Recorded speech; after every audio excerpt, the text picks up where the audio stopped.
Welcome to the Utah PTA podcast, Pulse podcast. Oh boy. There I am messing up. I'm Mike Williams, Director of Communications. To my left and on the screen for you is... I'm Angelee, Aedo, the Vice President of Advocacy. And I am Corey Fairholm, the immediate past president for Utah PTA. And we are here today with a National PTA visitor. Howie, introduce yourself. Hi, everybody. I am Howie Berman. I am the Executive Director of National PTA, and I have been in the position for just under a year. In fact, I joined the staff right after your convention last year, so I missed it. So I've had this marked on my calendar to make sure I got out to Utah, so I'm very glad to join you all. So now I'm curious, how come you wanted to shift to this from your last job? That's a really good question. So I have been working in the association space for 20 years, about, let's say 2+ decades, and mostly in education. Like the last 15, I've been working in education. So I worked for an organization called the American Council on the Teaching of Foreign Languages. I was the executive director there. So I've always had a passion for education, a passion for languages too, which is why I love being in Utah, because there's this great connection to language education in Utah. And I actually spent some time out here in my last job for that. But I'm also a parent. I've got a 13 and a 15-year-old. Oh, really? Okay. I have been involved locally as a volunteer at PTA in Maryland, where I am from. My wife does way more than I have, and continues to at the local level. She's been a local president, a local treasurer. And, you know, we have seen, our kids go to a very diverse school in our community, where the work of PTA locally, the advocacy work, we see it pay off in spades when those relationships are really close. My kids go to a community school, a state-designated community school, which is more or less like a Title I school, except there's state resources, wraparound resources that they get in. Yeah, and it's been a wonderful experience, and the experience I think has been made even better by the involvement in the PTA. And so we see, when you meet people where they are, when you honor their differences, the unique things they bring to the table, you make them feel like they're part of the conversation, and they actually have impact and influence into decisions. It's just a really beautiful thing. And so when this opportunity came available, it just seemed like a great fit with my association background and my PTA and education background. And it's been a wonderful experience. I've gotten the chance to go to many state conventions, meet folks, learn about challenges that y'all are facing, the unique challenges. There's some that are pretty standard across the country, and then there are others that are very location specific. And so I think getting that chance to hear from people like you, so it gives us more perspective, so that at National we're able to provide that support that you need. So it's to support the locals, right, and their PTAs. Yeah, I mean, it's about supporting everyone through the entire system. Local council, region, we've got district, state. Region, states. Yeah, it's really, we want to make sure that everyone feels a sense of connection. That, I think oftentimes in a system where we are, you can often view the organization that's above you as sort of a regulatory body that's telling you what you can't do. And we want this to be about what we can do. What can we do together? To make PTA stronger. To make us all stronger. To make sure that we are helping every child. And exactly. And there's power between that team. Yeah. Mm-hmm. Yeah. And we know, and I saw this locally when I've been involved in my own kids' schools. There's always that drama that we know all about in PTA, and we embrace it. We don't run from it. But I think when we center kids, when we make sure that, Yvonne Johnson, our president, she likes to recite the mission and the values every opportunity she gets. Oh, I'm there with her, man. And, look, it's a good practice, because it cuts through all that other stuff. Yeah. It reminds people why we do the work that we do. And so I think it's really important. Yeah. Well, that's good. What can National do to help locals? Because I think there is that, like you said, that fear of that national organization, and they don't really want to get involved, and there's kind of that division. What can National do to help a local be successful at PTA? So I think about this kind of in three distinct buckets, and with the landscape nationally, when we look at volunteering in general, it's getting harder and harder to get people to get involved. Yeah. Family dynamics have changed. That's true. The time that people have to contribute to volunteering is changing, and it's becoming more and more difficult. So our job is to make it easier. Our job is not make it harder. And one of the ways we do that is through a lot of the resources that we have available, whether it's through our website or in other formats. So if you're starting a PTA, if you're trying to reinvigorate a PTA, if you need help related to being a treasurer or filing tax forms, or you want marketing collateral, we have tons of great templates that we use specifically in Canva, where we literally hand you the template, you run with it, you use it and make it your own. I think the idea is, like I said, a lot of folks, they don't have the time. So if we can do anything to make it easier and less time consuming for people, that's wonderful. So we've got all these different toolkits, all these different resources, all these different flyers, all these different, all kinds of templates that people can use. But also, we just want to make sure that people understand that stuff's there. It's sometimes hard, I will be honest. There's a lot of resources, so much so because we've been around for so long. Yeah. And so we're listening to that. We're actually in the process of redoing our website. It's going to be a few months because it is such a big project. But the hope is that the website will not be a hindrance to that help. It will actually be a welcome change. So I'm really excited about that. I think another part of this, in terms of what National does, is leadership development and support. We have, an incredible Thrive online platform that we use to really help, in very bite-sized ways, help train people, again, because there's so little time that so many people have. I love that you can do Thrive at home. Yeah, you can do it anyway. You can do it on your own time. On your right? own time, yeah. And it's great, like you said, it's just, 15 minutes, 20 minutes of learning something new about your position that you might have. It's not, 17 hours of sitting in front of the computer. We also have incredible programs at the national level that I don't think a lot of people take advantage of, to be honest. We gave away over $1 million in grants last year. That's amazing. That is awesome. Yeah, I mean, I'm amazed by it. I mean, it's amazing. And, and to be honest, like I was talking about my own local PTA involvement, I didn't really know the extent of what National did. does. And I think that's common. I think we're really trying to change that narrative so people understand, like, there are these great opportunities. We've got these grant programs. We have these, whether it's Healthy Minds or Healthy Bodies or, STEM Plus Families. We've got Schools of Excellence, which is really this great program to get your school recognized and demonstrate the wonderful things that you're doing in your school community. And of course, I never say my favorite because you're not allowed to have a favorite. It's like having a favorite child. But I will say... You don't have those? I do. Just kidding. Don't tell my kids that. Depends on the day and time. Reflections, obviously, my daughter is an artist. And so it has kind of a special place in my heart. Art and the arts in general it's this incredibly empowering, it's magical, right? Yeah. And kids, I have a kid, my son, my youngest, quiet, shy, really like socially was, a little behind.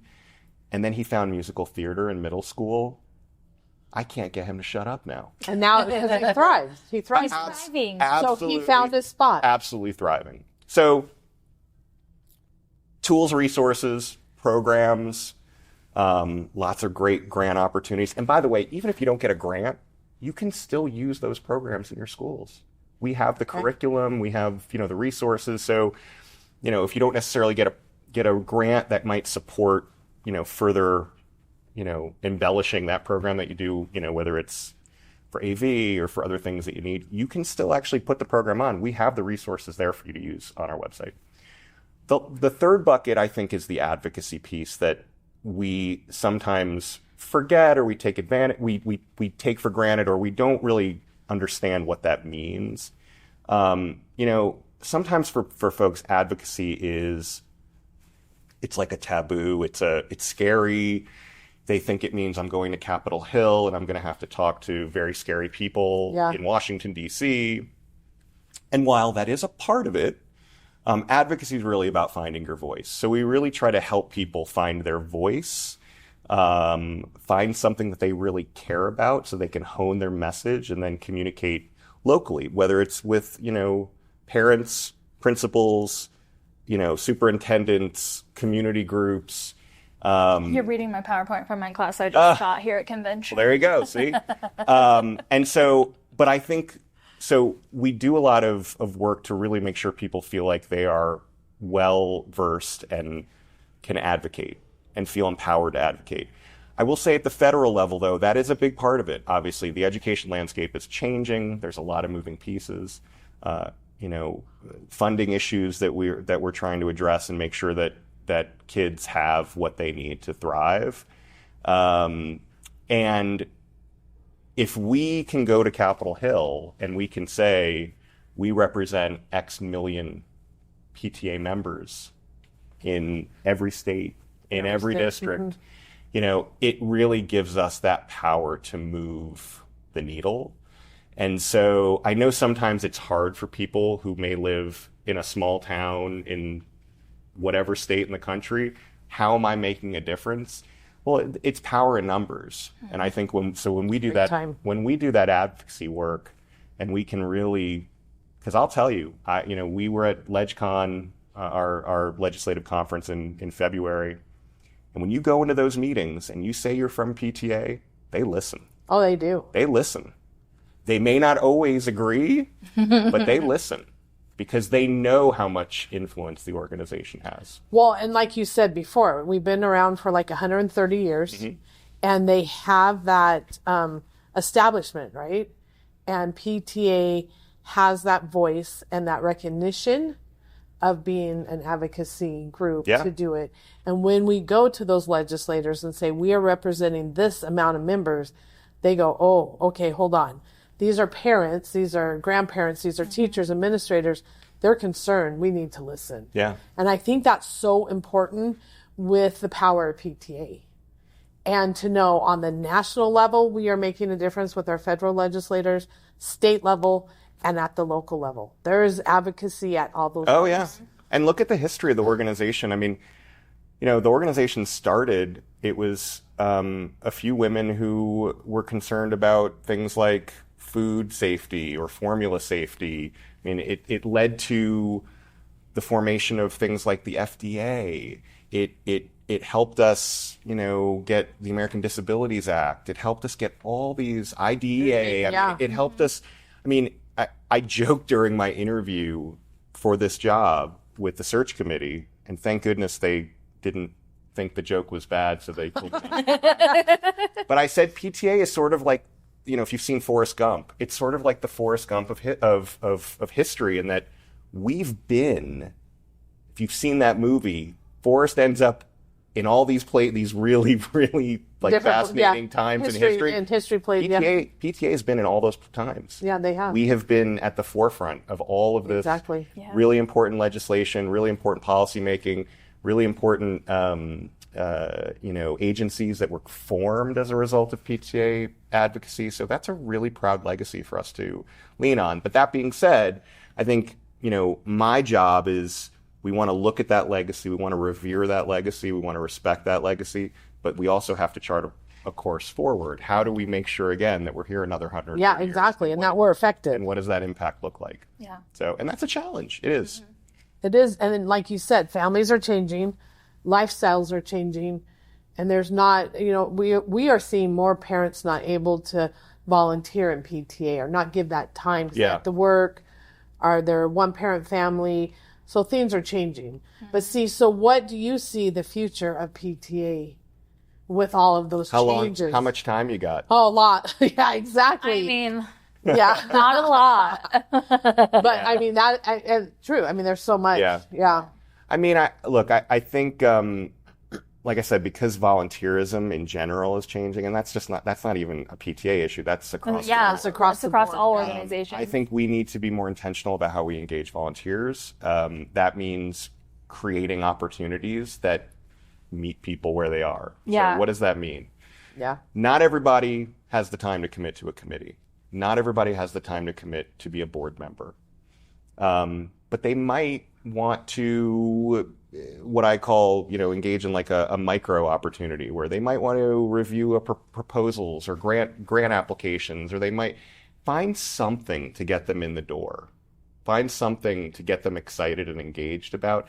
It doesn't have to be an all or nothing proposition. And I think sometimes we look at volunteering as, it's got to be this like all in. I think we need to figure out ways to just allow people to dip their toe in and see how it is. And they see the value. And then they see the value. Yeah. Now, I think for PTA, I was not super involved until I had my own kids in the school system. We want to get it to the point where people see the value beyond when they have kids in the school system. It's not like, obviously, it's important when your own kids are there, but we should be viewing this as like they're all our kids. Yeah. Because how they grow up and how they are successful, that impacts everybody. It's that butterfly effect. So, because they're our future. Our future. And I even suggest they're not even our future. They're our present. Yeah. You're right. Kids are more and more engaged now in terms of just how the technology allows them to connect, and that has its own challenges. But we really want to make sure that kids feel like they have a voice. And so we need to model that. But yeah, I think it starts with trying to be a little more creative about how we engage volunteers. I like that. Yeah. I like that a lot. I think it begins with modeling behaviors that are going to make people want to be a part of PTA. I think people want to feel like they are part of something greater than themselves.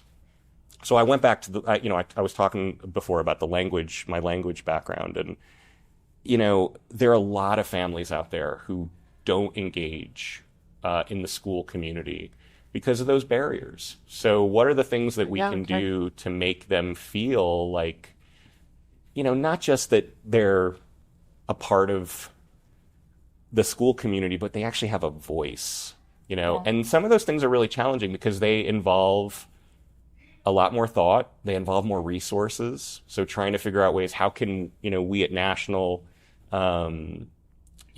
figure out ways to help the states and the locals to be able to meet that need, because a lot of these things obviously involve money in the end. You need money to do these things.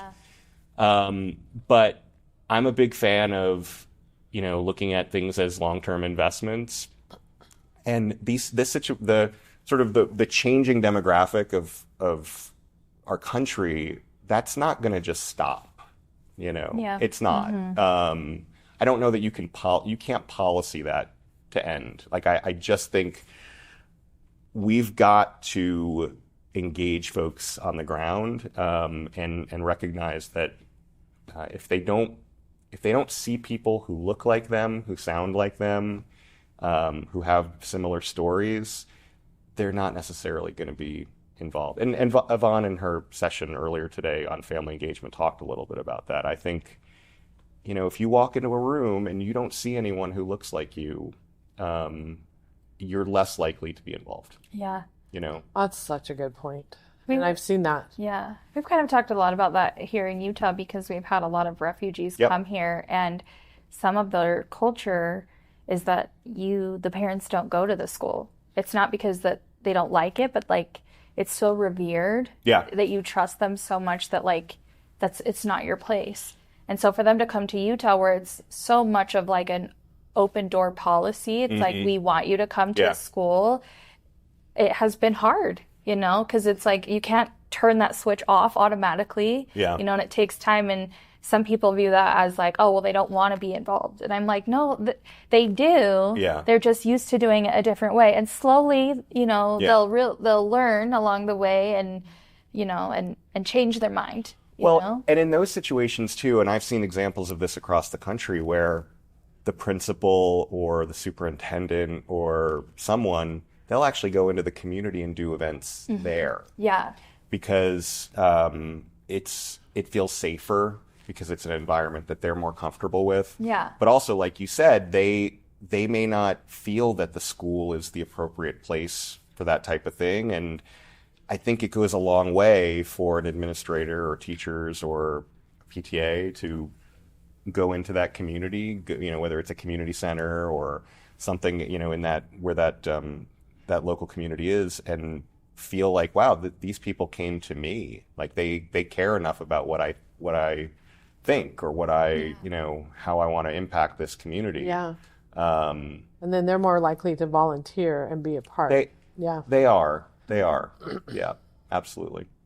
I've really enjoyed this year. It's my daughter's first year in high school, and the principal does pastries and parents. I think that's what he calls it. Like every first and third Monday of the or Friday of the month, and he pays for you to have a pastry, and he's there for an hour and a half. And I love he just like anybody can come and talk to him, and it's like office hours. Yes, and he's like, but in a calmer environment. Yes, and he's like, and it's not so much like, oh, I have to go meet with the principal in his office at the school, because I think a lot of parents are like, what did my kid do wrong? Yeah. You know, or whatever. But it's really helped bridge some gaps that our school has really been missing. I think we as a society, I'm going to get very philosophical here. I think as a society, we forget how much people just want to be heard.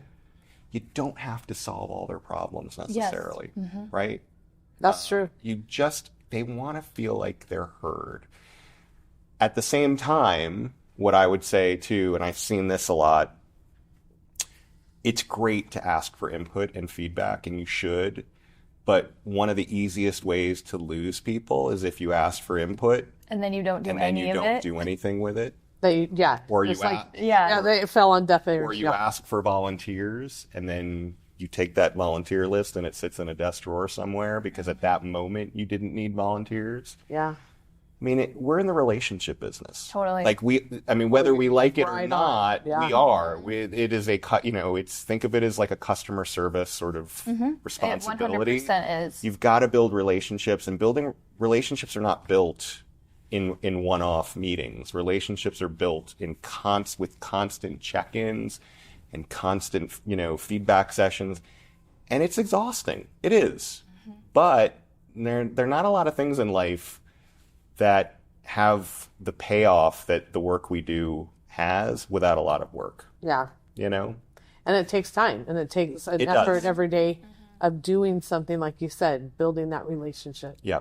And you're building relationships with parents, administrators, the community, other national, other PTA volunteers, the state leaders, the national leaders, and that, and that helps. And that's the other thing too. At national, I don't think a lot of people know this, but we work with a lot of other national organizations in the education space. So when I talk about power in numbers, it's magnified even further because, we're working with the Superintendent Association. We're working with the Elementary School Principals Association because, there's an association for everything. True that.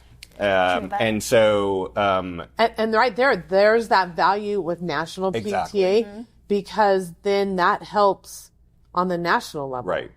Which I think is so valuable. Yeah, we're at the table, but we're not just at the table. We actually have a voice, and we, we're viewed at. Look, again, National has PTA in general has a very good reputation, a very strong reputation. It is a brand. I mean, we forget that sometimes too. It's a brand like Kleenex and Band-Aid. Yep. We oftentimes hear people talk about PTAs when they're not even PTAs. They may be PTOs or they may be other types of organizations. But PTA is used as that interchangeable term for any parent organization. Yep. And that's because we have a lot of cachet as a brand, because we've built up so much. We've had so many wins legislatively. We've impacted change at the national level, at the state level, at the local level, and that's not easy.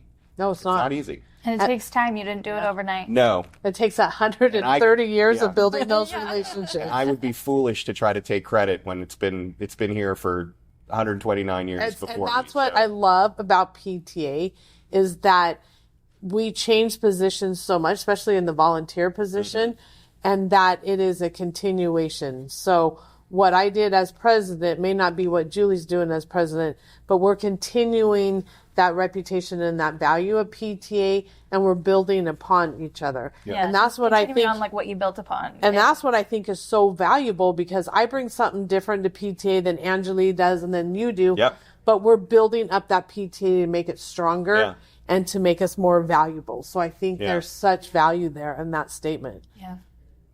I love that. I totally love that. When you think of PTA, why? What's your why in PTA? Well, I mean, it goes back to my family. I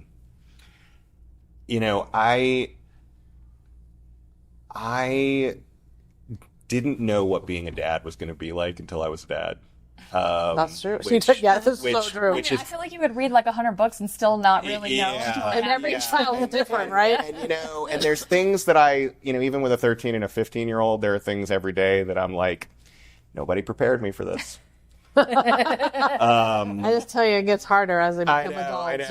I know. But that's the why. I mean, but it's been really fun for me to see my kids turn into like little adults almost at this point. I mean, they're 13 and 15, but they're fully formed human beings with value systems and interests and hobbies.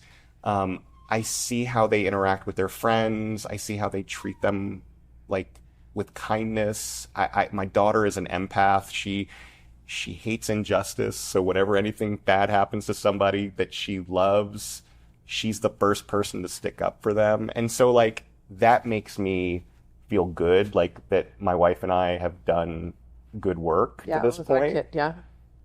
And that's what that engagement piece is. Like, so if we can replicate that, if I can feel that way, not just about my kids, but about my kids' friends and the kids at their schools, and then you feel that way and you feel that way, and it's that butterfly effect, Like, I didn't know until I had kids. I thought I knew, but then once you go through that process, and I think you see it not just through your eyes, but you see it through their eyes. Yeah. And then it means so much more. Because I see the musicals that they do, and I see the getting their Taekwondo black belts and getting, Girl Scouts and all these things. My son is a really accomplished trumpet player at 13. Like, it's just fun to see them thriving. And be successful in the things they're trying, And like, why can't every kid have that? Yeah. They deserve it. And so therefore that's why PTA continues to do what we do. Yeah. Is to make sure those kids in all those situations that you were talking about throughout the United States they're being able to have those opportunities. Yep. And be able to reach their full potential. That's what we're here for. That is what we're here for. That's what we're here for. And that's why we continue to do it. Absolutely.